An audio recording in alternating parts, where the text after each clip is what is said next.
the start of COVID, in a post-COVID world, post it beginning, and after the beginning of COVID world. So far in fiscal year 2025, if we're estimating the amount of money that's been spent on everything, here's Social Security on the top, and then higher than Medicare, Medicaid, income security, and defense spending is the net interest. And this is going up fast, by the way. I mean, you can take a look here where it's gone up nearly 3 times in just 5 years. It is going up very, very fast. So, yeah, our country is pretty much... This is the reason, by the way, why Trump's budget failed earlier today.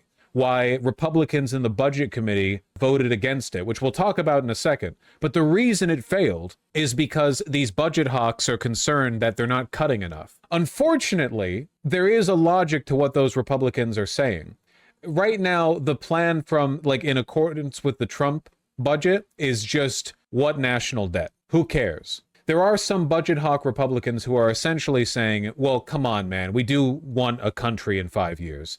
Now, obviously, the way we want to deal with the rising debt is by taxing people more. But that's not on the table. Even Democrats don't have the balls to do it. So what happens when our debt is greater than our Social Security? Well, it can just keep going up, right? We have to dedicate more and more of the national budget to paying down the interest. And what happens if we just can't pay the interest? We borrow more to pay the interest. We do what we've been doing for a long time. Not great fiscal practice when it goes out of hand, which is you sell debt to raise the money to pay the interest. The problem being, of course, since you're paying the interest and not the principal, you're selling more debt that contributes to a higher interest rate. Now, I mean, not to do the whole Republican budgeting a government or budgeting for a government is much like budgeting for a household, but we're literally like borrowing payday loans. We're taking out payday loans to pay off our interest. Why not pay off the debt? With what budget surplus? We're running a massive deficit. With what budget surplus? In 2024, the cumulative deficit was $1.9 trillion. So we would need to raise, just going off 2024 numbers, $1.9 trillion more just to break even, just to not have more debt than before. We'd still be paying the interest, just to not have any more debt. And we need to raise quite a bit more than that if we ever actually wanted to pay off all the debt. The interest is skyrocketing. It honestly looks like, I mean, a lot of people don't want to talk about it because I think it's a little bit like abstract. And also conservatives disingenuously evoke these talking points very often. So it makes it difficult to talk about. Like, I don't know what we're supposed to do besides a default. Like genuinely, it's, you can default. You can reevaluate our currency and crash the global economy. Oh, both would crash the global economy. You could raise taxes on the ultra wealthy. Read some MMT, Vosh, Jesus Christ. The most convincing pro-MMT argument I've ever seen. Defaulting is not an option, really. I mean, not if you don't want to end the world, basically. Don't we also want to cut things, just different things? The main problem with our spending isn't that we spend too much, it's that we raise too little. Seriously, like, we spend too much on the military, but we spend more on Social Security than we do the military. Like, significantly more, you know? The real issue is we just don't raise enough money. We have been cutting taxes and cutting taxes and cutting taxes on and on and on and allowing for these tax loopholes so corporations pay nothing. So we're spending the same amount. No one... Please read some MMT asshat. Second most compelling MMT argument I've ever heard. What's the debt ceiling? Can't we raise it again? The debt ceiling just describes how much we're allowed to borrow, which we raise constantly. But that's the problem. We keep raising more debt, which increased the interest. That's kind of the problem, you know? Yeesh. Look at this from the St. Louis Fed. Look at that. Federal government current expenditures interest payments. So this is in billions. You go back over here. How much are we spending on interest on our debt every year? You know, 10, 20, 100, 200. Okay, we kind of flag and waver a little bit right here. This is still like a lot of interest that we're paying, but okay. Now you might notice that recently there's been something of an uptick. Problem is we're reaching really bad numbers.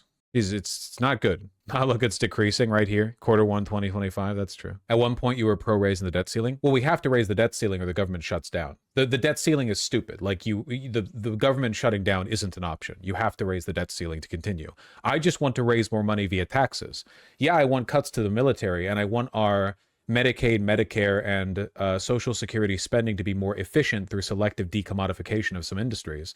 But overall, no matter what, a modern government's, spending sheet's going to be pretty extensive. You can expect the US government to spend many trillions of dollars every year, no matter what. You can cut as much as you want. It's not going to change anything. Not without breaking the country, at least.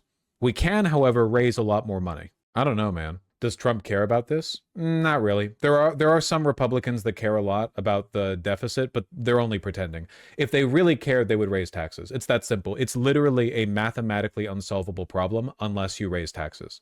It's totally unworkable. There is no way around this. You can cut Medicaid, you can cut Medicare, you can cut Social Security. It's not going to make a difference. We're running multiple trillions of dollars of deficit. It's just going to keep going up and up and up.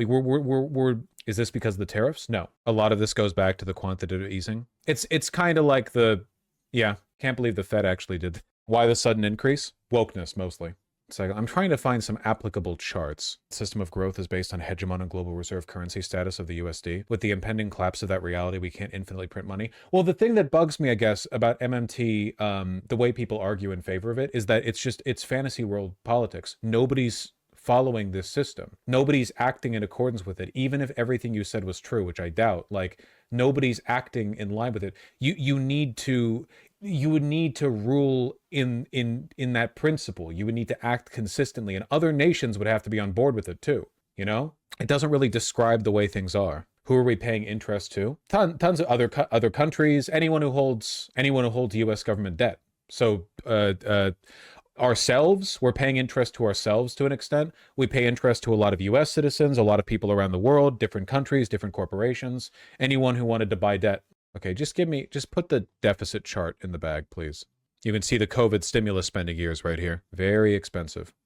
I'm curious, would a default be good under your accelerationist positions? That would be very, very, very, very, very bad. That would be very bad. Is buying a bond different from buying? No, when you buy a bond, you're buying debt. That's what when the government sells a bond, or a treasury bond at a given yield, you are buying their debt. That's what they're offering to you. What was the thing I was trying to look at here? Here. U.S. average tax bracket per year over time. Google, please help me out with this one. Historical average federal tax rates for all households. That's not a chart. That's numbers. God damn it. Show a plot of the tax rate. Well, I would like that. Make your own chart. Thank you. Average individual income tax rate. And for people in the lowest quintile, it's just been more and more negative over time. A huge spike here in 2020, largely because of COVID. It's pretty much the same across the board, man. These first 5 columns are the quintiles. For the lowest quintile, the average total federal tax rate as a percent has gone from 9.3, I'm not going to count 2020 because, again, COVID, to 0.6, or basically nothing. For the next quintile up, it's gone from 15% down to 0.8% on average. The next quintile, 19.1%, all the way. Oh, so I'm not. That's right. I'm not counting 2020. I'm not counting 2020 because that's anomalous, right?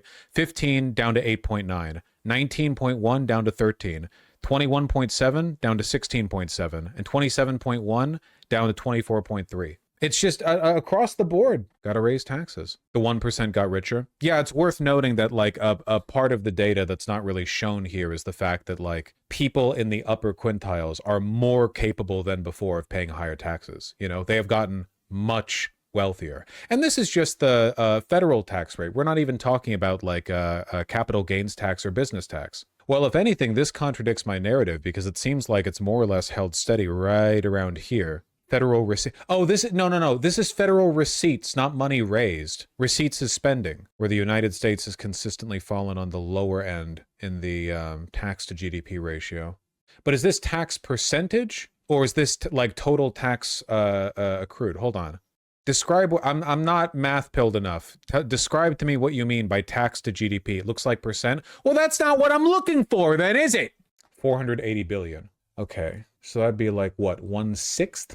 Versus 1/6. Actually, the percentage is much the same. Then what explains the difference? Tax revenue as a percentage of real GDP. You did your math wrong? I don't think that's possible. It must have something to do with the, what's the right term? Liquidity of money? It must have something to do with how much that money flows around. I wonder if there's some math I could find on that about the different levels of liquidity at different